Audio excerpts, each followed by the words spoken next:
Hello students, आज हम पढ़ेंगे कैस्मोगैमस एंड क्लिस्टोगैमस फ्लावर के बारे में। जब आपने पॉलिनेशन पढ़ा होगा तो वहाँ पे दो टर्म आते हैं कि एक होता है कि कौन से कैस्मोगैमस फ्लावर होते हैं और एक क्लिस्टोगैमस फ्लावर कौन से होते हैं। तो यहाँ इस वीडियो में आज हम यही पढ़ेंगे। तो यहाँ पे देखिए कि जो कैस्मोगैमस फ्लावर होते हैं वो flower, these flowers have exposed anther and stigma, यानी कि वो फ्लावर ऐसे हुए जिसमें आपको एंथर और स्टिग्मा एक्सपोज फॉर्म में होगा, आपको बाहर दिखाई देंगे, नेकेड आई से आप देख सकते हैं उन्हें। तो वो हो गए, यानी कि ये ओपन फ्लावर होते हैं जिसमें male and female reproductive organs आपको देखने को मिलेंगे।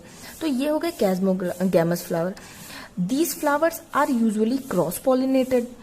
जाहिर सी बात है कि जो ओपन फ्लावर है जिसमें male and female reproductive organ दिखाई दे रहे हैं तो उसमें क्रॉस पॉलिनेशन होगा, और अगर क्रॉस पॉलिनेशन होगा तो उसमें पॉलिनेटर्स की नीड होगी, क्योंकि क्रॉस पॉलिनेशन करने के लिए पॉलिनेटर्स ही हेल्प करते हैं। वो चाहे कोई भी पॉलिनेटर हुए, जो भी एजेंट्स होते हैं जो पॉलिनेशन करते हैं उनको ही पॉलिनेटर्स कहा जाता है। तो यहाँ पे इन फ्लावर्स में, कैस्मोगैमस फ्लावर्स में क्रॉस पॉलिनेशन हो रहा है, तो यानी कि पॉलिनेटर्स की जरूरत है। फिर to promote cross pollination flower have coloured petals. यहाँ पे भी ये क्लियर होता है कि क्रॉस पॉलिनेशन करने में जो पॉलिनेटर्स हेल्प करते हैं उनको अट्रैक्ट करने के लिए पेटल्स जो होते हैं फ्लावर के वो हमेशा कलर्ड फॉर्म में होते हैं, और नेक्टर जो होता है वो गाइड करता है to attract and reward pollinator. जो पॉलिनेटर्स होते हैं वो फ्लावर पे इन्हीं दो चीजों की वजह से आते हैं, एक तो कलरफुल उनके पेटल्स की वजह से, एक नेक्टर लेने के लिए वो आते हैं। चाहे वो बर्ड हो गया, बैट्स हो गए, और जितने भी इंसेक्ट्स होते हैं इन्हीं के थ्रू पॉलिनेशन होता है ज्यादातर। तो ये जो है इनको प्रमोट करने के लिए पेटल्स जो है कलरफुल होते हैं, और नेक्टर जो प्रेजेंट होता है वही गाइड करता है अट्रैक्ट करने के लिए पॉलिनेटर्स को।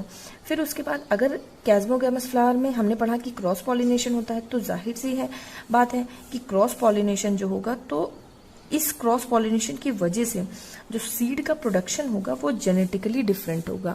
मतलब क्रॉस पॉलिनेशन में हमने ये पढ़ा है कि क्रॉस पॉलिनेशन दो अलग प्लांट के दो अलग फ्लावर के बीच में पॉलिनेशन होता है। मीन्स दो अलग प्लांट के जो फ्लावर्स है उनके एक फ्लावर के स्टिग्मा एंथर से दूसरे फ्लावर के स्टिग्मा पे जो पॉलिनेशन हो रहा है, जो ट्रांसफर हो रहा है पॉलिन ग्रेन्स का, वो कहलाता है क्रॉस पॉलिनेशन। तो जब दो डिफरेंट प्लांट के डिफरेंट फ्लावर में हो रहा है पॉलिनेशन, तो जाहिर सी बात है कि दो अलग से चीजें आ रही हैं, दो अलग गैमेट्स आ रहे हैं। तो वो जो दो अलग गैमेट्स है तो वो क्या होंगे कि जो पेरेंट गैमेट है उससे कहीं ना कहीं जेनेटिकली डिफरेंट तो होंगे। तो इसलिए इस क्रॉस पॉलिनेशन की वजह से जो कैस्मोगैमस फ्लावर्स होते हैं उनके जो सीड का प्रोडक्शन होता है वो जेनेटिकली डिफरेंट होता है। अब इसके एग्जांपल देख लें कि कैस्मोगैमस फ्लावर्स होते किस में हैं, तो वो पीज में होते हैं, बीन्स, हिबिस्कस, ऑक्सैलिस, इन सब के फ्लावर जो है वो कैस्मोगैमस फ्लावर होते हैं। अब बात करते हैं क्लिस्टोगैमस फ्लावर्स के। क्लिस्टोगैमस फ्लावर जो है वो फ्लावर हमेशा क्लोज फॉर्म में होते हैं, and the anthers and stigma lie close to each other. अब जब फ्लावर क्लोज होगा तो उनके एंथर और स्टिग्मा भी अंदर क्लोज होंगे, अंदर ही होंगे। तो जब अंदर ही होंगे तो ये भी क्लियर हो रहा है कि इनके बीच में सेल्फ पॉलिनेशन होगा। सेल्फ पॉलिनेशन होगा तो वहां पे पॉलिनेटर की कोई जरूरत नहीं है। जब पॉलिनेटर की कोई जरूरत नहीं है तो अट्रैक्टिव फ्लोरल पेटल्स और नेक्टर्स की भी कोई जरूरत नहीं है। इसलिए यहाँ पे लिखा है कि they can only self pollinated and no need of pollinator, and they do not need pollinator और अट्रैक्ट फ्लोरल पार्ट्स और नेक्टर्स। यहाँ पे पेटल्स की हमें जरूरत ही नहीं है कि वो कलरफुल हो या ना हो, क्योंकि जब फ्लावर ही क्लोज है तो उसमें पॉलिनेटर का कोई काम नहीं है। जो पॉलिनेशन हो रहा है वो सेल्फ हो रहा है, वो फ्लावर के अंदर ही हो रहा है।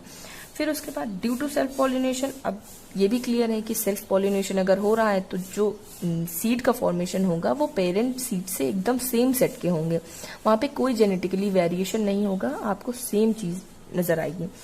फॉर एग्जाम्पल जैसे वायला हो गया, कॉमेलिना हो गया, कार्डमीन हो गया, इन सब में जो है क्लिस्टोगैमस इनके फ्लावर्स होते हैं। अब यहाँ डायग्राम से आप देख सकते हैं, ये देखिए यहाँ पे जो कैस्मोगैमस फ्लावर है वो ओपन है, एक्सपोज फॉर्म में इनके मेल और फीमेल रिप्रोडक्टिव ऑर्गन है, और जो क्लिस्टोगैमस फ्लावर्स है वो क्लोज्ड फॉर्म में है। तो यहाँ पे हमने पढ़ा कि difference between chasmogamous and cleistogamous flowers क्या होते हैं। कैज़्मोगैमस फ्लावर वो होते हैं जो फ्लावर्स के रिप्रोडक्टिव ऑर्गन्स जैसे एंथर और स्टिग्मा जो है वो एक्सपोज फॉर्म में है, और क्लिस्टोगैमस जो है वो क्लोज फॉर्म में है।